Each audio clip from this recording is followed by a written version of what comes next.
ومن أحسن قولا ممن دعا إلى الله وعمل صالحا وقال إنني من المسلمين. আসসালামু আলাইকুম রহমতুল্লাহি ওয়া বারাকাতুহু। আমাদের একজন ভাইয়ের প্রশ্ন একটি হাদিস সম্পর্কে, যেখানে রাসূল সাল্লাল্লাহু আলাইহি ওয়াসাল্লাম নফল আমলের ফজিলত বর্ণনা করেছেন এবং গুরুত্ব বর্ণনা করেছেন।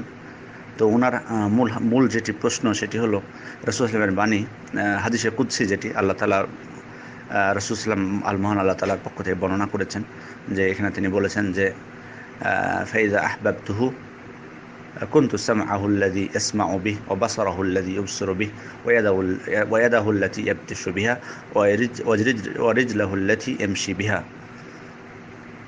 তো এর শাব্দিক অনুবাদ যখন আমরা করতে যাই, তখন অনুবাদটা এভাবে আসে যে আল্লাহ তাআলা এখানে বলছেন, অবশেষে আমি তাকে আমার এমন প্রিয় পাত্র বানিয়ে নিই যে আমি তার কান হয়ে যাই যা দিয়ে সে শুনে, আমি তার চোখ হয়ে যাই যা দিয়ে সে দেখে, আমি তার হাত হয়ে যাই যা দিয়ে সে ধরে, আমি তার পা হয়ে যাই যা দ্বারা সে চলে। তো ওনার প্রশ্ন এটা যে এটার ব্যাখ্যাটা কি? আমি আল্লাহ তাআলা তার হাত হয়ে যায় বা পা হয়ে যায় বা চোখ হয়ে যায়, এটা কেমন কথা হলো? তো আসলে এই ব্যাখ্যাটি আমাদের জানা প্রয়োজন, কারণ এই ভুল বোঝার কারণে অনেক সময় আমাদের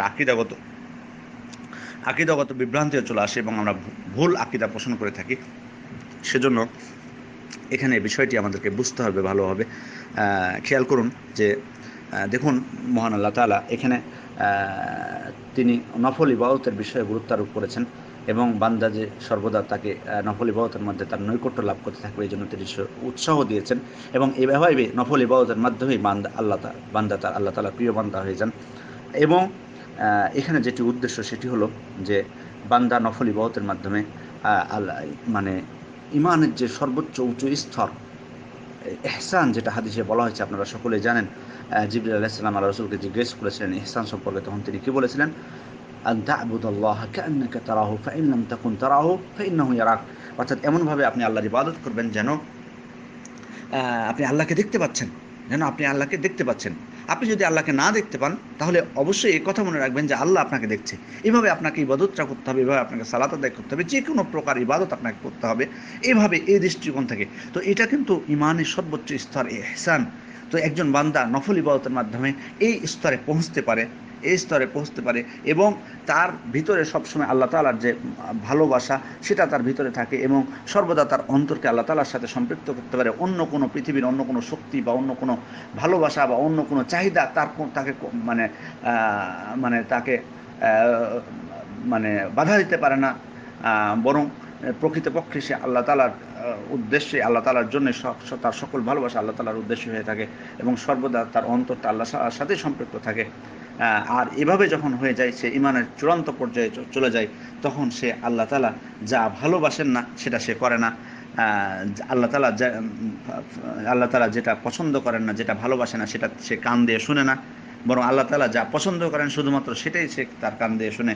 এবং আল্লাহ তাআলা যা পছন্দ করেন না বা ভালোবাসেন না সেটা সে দেখে না, বরং সে সেটাই দেখে যেটা আল্লাহ তাআলা পছন্দ করেন। আর যেটা চোখ দিয়ে দেখা আল্লাহ তাআলা পছন্দ করেন না, তিনি যেটাকে আল্লাহ তাআলা চোখ দিয়ে দেখাটাকে যেটাকে ঘৃণা করেন, হারাম বস্তু সহ সব কিছুকে, সেটাকে তিনি ঘৃণা করেন এবং দেখেন না, যেহেতু আল্লাহ তাআলা সেটা পছন্দ করেন না। তারপরে হাত দিয়ে এমন কিছু তিনি ধরেন না যেটা আল্লাহ তাআলা পছন্দ করেন, বরং আল্লাহ তাআলা পছন্দ করেন এমন বিষয়ে তিনি হাত দিয়ে ধরেন। তারপরে পায়ে তিনি এমন স্থানে যান না যেটা আল্লাহ তাআলা পছন্দ করেন না, বরং আল্লাহ তাআলা পছন্দ করেন এমন স্থানে তিনি তার পা নিয়ে যান। এটি হচ্ছে মূলত হাদিসের উদ্দেশ্য হচ্ছে এটি। অর্থাৎ আল্লাহ তাআলা প্রিয় বান্দা হয়ে যান, এতই প্রিয় বান্দা তার নৈকট্য লাভের মাধ্যমে যে তিনি সব কিছুই, তার সকল আমলে আল্লাহর উদ্দেশ্য হয়ে থাকে। আল্লাহ তাআলা যেটা চান শুধুমাত্র সেটাই করে থাকে। আল্লাহ তাআলা যেটা চান যে সে সেটা চোখ দিয়ে দেখবে, তিনি সেটাই চোখ দিয়ে দেখেন। আল্লাহ তাআলা যেটা চান যে সে এটা শুনুক, সে সেটাই শুনে। তারপরে হাত দিয়ে যেটা আল্লাহ তাআলা যেটা চান যে সে হাত দিয়ে এটা ধরবে, সে সেটাই হাত দিয়ে ধরে বা হাত দিয়ে করে, বা পা দিয়ে চলা, কোনো স্থানে যাওয়া, যে স্থানে আল্লাহ তাআলা পছন্দ করেন যে সে যাক, সেই স্থানেই শুধুমাত্র যায়। আল্লাহ তাআলা যে স্থানে যাওয়াকে অপছন্দ করেন সেই স্থানে সে যাওয়া থেকে বিরত থাকে। এটি হচ্ছে হাদিসের উদ্দেশ্য। সুতরাং এখানে যাতে ভুল বোঝা না হয়। আসসালামু আলাইকুম ওয়া রাহমাতুল্লাহি ওয়া বারাকাতুহু।